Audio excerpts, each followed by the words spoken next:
Je faisais des bijoux en perles quand j'avais genre 10 ans. En fait, je fais exactement la même chose que moi, petite, quand j'avais 10 ans, sauf que je gagne ma vie avec. Je m'appelle Lila Mengel, je suis joaillière à Lyon depuis plus de 12 ans, on va dire, mais je suis à mon compte depuis seulement 2 ans. Donc du coup, j'ai créé ma marque de joaillerie. J'y fabrique des pièces de collection qui sont sur mon site. Je fais de la réparation, de la transformation et de la création sur mesure essentiellement. Un petit peu d'expertise, mais c'est vraiment pas le fond de mon travail. L'idée, c'était pour moi de revenir à l'artisanat, d'être sur de la petite série ou de la création unique, d'avoir un contact avec le client, ce que j'ai maintenant, donc j'en suis très heureuse.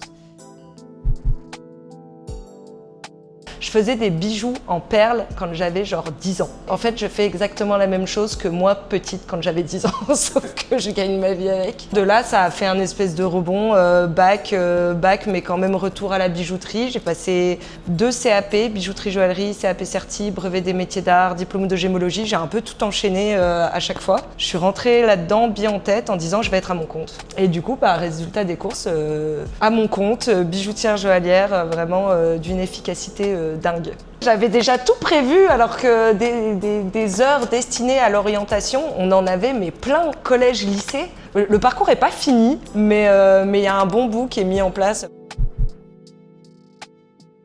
Je pense qu'il y a pas de mouvement défini par la technique.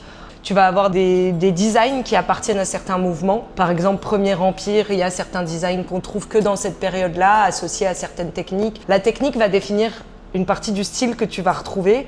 Maintenant, moins, parce que je ne dis pas qu'on a tout découvert, mais qu'on s'approprie vraiment les designs avec toutes les techniques qu'on a. Mais c'est vrai qu'on ne va pas mettre ça dans des mouvements comme pour de la peinture ou de la sculpture. Ça va être vraiment très personnel, en fait. On va créer... Je peux te dire que c'est le mouvement Mengel. Voilà, genre ça, je peux te le dire. Moi, je travaille pas trop sur... Je suis pas trop une joaillerie bling, on va dire. Il y a du diamant, mais il y en a pas. C'est pas des pavés incroyables. Je suis pas toujours à rechercher la plus belle pierre, la plus grosse. C'est le moment où tu peux plus le diviser sans que ça perde son identité, que tu es arrivé à quelque chose de pur, vraiment, qui a un intérêt. Genre, moi, je fais des bagues avec une seule pierre. Effectivement, si tu enlèves la seule pierre, il reste même plus grand-chose. Moi, je les vois plus comme des sculptures que comme des bijoux. J'en porte parce que je les fabrique. Moi, le bijou, une fois qu'il est fini, la vérité, il a plus grand intérêt à mes yeux. Moi, si je pouvais tous les aligner comme des petites sculptures, je serais très contente. J'ai pas besoin de les porter, mais je trouve ça cool que des gens aiment les porter. Monique Péan. Alors, elle n'est pas joaillière, elle est designeuse en joaillerie new-yorkaise. Elle est folle. Genre, j'aime trop ce qu'elle fait. Ce que moi je fais, ça se retrouve chez elle. Il y a des lignes, ça traverse. Enfin, vraiment, c'est assez. Moi, je trouve ça flagrant. Les gens à qui j'ai montré m'ont dit effectivement, c'est flagrant. Voilà, c'est de l'inspiration. J'aime beaucoup ses produits. C'est vraiment, c'est très chouette quoi. C'est très chouette ce qu'elle fait. Faut aller voir. La plasticienne Rebecca Arns. J'adore. Franchement, elle est trop forte cette meuf. Après, c'est plus mainstream, mais c'est Laszlo Maolonagi.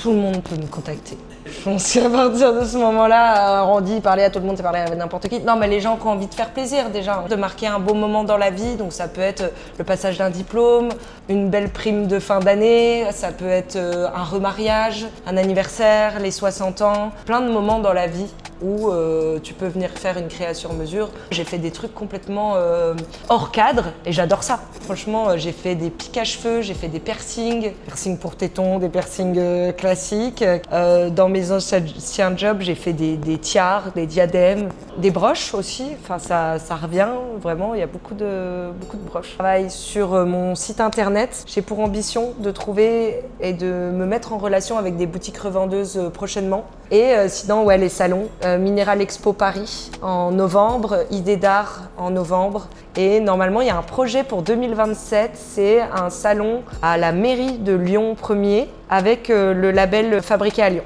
Mais sinon, non, il faut venir à l'atelier, essayer. Mais le plus simple, c'est de prendre rendez-vous à l'atelier et me dire « moi, je veux ça, je veux ça ».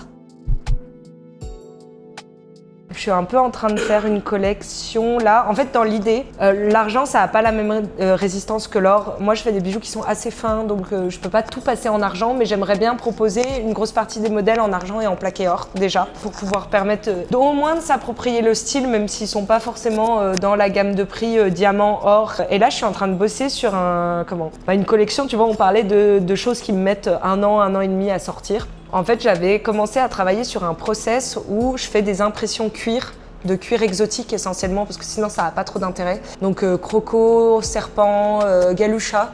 Et en fait, je fais des impressions à la cire comme ça, je détourne des formes géométriques. Et du coup, après, ça me permet de faire des bijoux avec ça.